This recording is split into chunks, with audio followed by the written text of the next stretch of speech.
Phone Partha Chattopadhyay, ভুল ভাঙাতে কুণালকে phone পার্থর। আরো ডিটেল জানবো, আবির রয়েছে সরাসরি আমার সঙ্গে। আবির, কি কথা হলো? পার্থ চট্টোপাধ্যায় কি বললেন?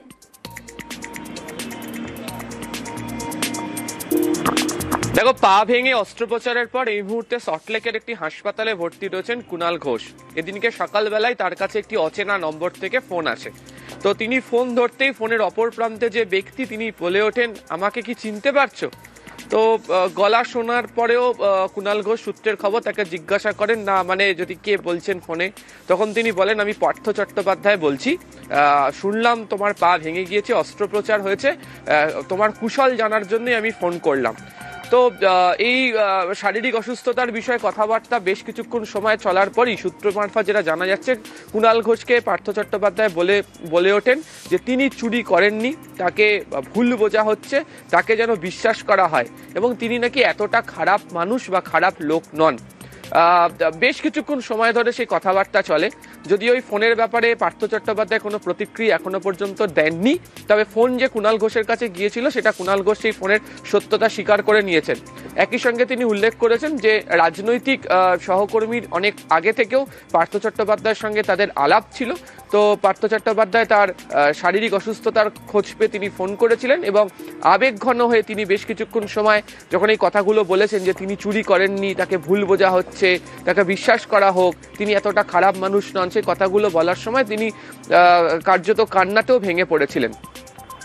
ফলে একেবারে ব্যক্তিগত সম্পর্কের খাতিরেই ফোন এসেছিল বলে যেটা জানতে পারা যাচ্ছে।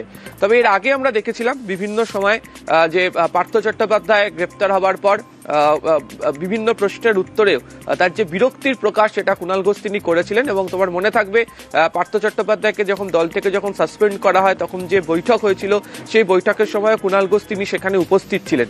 কিন্তু যেভাবে পার্থ চট্টোপাধ্যায় ফোন করে দলের নেতাকে তিনি বারবার ধরে বলে উঠছেন যে তিনি তাকে যেন বিশ্বাস করা হয়, তিনি চুরি করেননি, তাতে অনেকেই বলছেন যে একটা সময় কুণাল ঘোষের উদ্দেশ্যে পার্থ চট্টোপাধ্যায় যে কথাগুলি বলেছিলেন, কার্যত সেই ভুল ভাঙানোর জন্যই হয়তো পার্থ চট্টোপাধ্যায়ের ফোন। এবং যেহেতু এই মুহূর্তে কুণাল ঘোষ চিকিৎসাধীন হাসপাতালে ভর্তি রয়েছে, ফলে সেই বিশেষ মুহূর্তে ফোন করে তিনি আবেগঘন মুহূর্তে তিনি কার্যত সূক্ষ্ম বার্তা পৌঁছে দেওয়ার চেষ্টা করছেন কোথাও একটা। বেশ আবির, গ্রেফতার হওয়ার পর থেকে পার্থকে বারবার নিশানা করেছেন কুণাল ঘোষ। একাধিকবার কুণাল বানিয়ে বিদ্ধ পার্থ, সেই কুণালকেই ফোন পার্থ।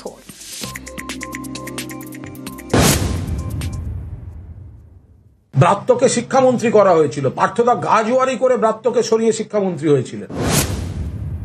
নিয়োগ কেলেঙ্কারির মতো একটা কুৎসিত ঘৃণ্য অপরাধে যুক্ত এবং অন্যতম মাস্টারমাইন্ড যে কোটি কোটি টাকা তুলেছে, সেইরকম লোক যখন আমার সমালোচনা করে, থ্যাংক ইউ পার্থদা আমায় ক্যারেক্টার সার্টিফিকেট দেওয়ার জন্য। এই পার্থ চট্টোপাধ্যায় আমার কথার পরিপ্রেক্ষিতে রিয়াকশনে বলেছিলেন যে বন্দি থেকে মাথা খারাপ হয়ে গেছে। আমি পার্থদাকে বলবো আয়নায় মুখটা দেখতে। আমি আশা করব কারা কর্তৃপক্ষ তাকে কোনো রকম বাড়তি সুবিধা দেবেন না। প্রথমেই রাজকীয়ভাবে জেলের হাসপাতাল নয়, তাকে যেন সেলে গিয়ে ঢোকানো হয়।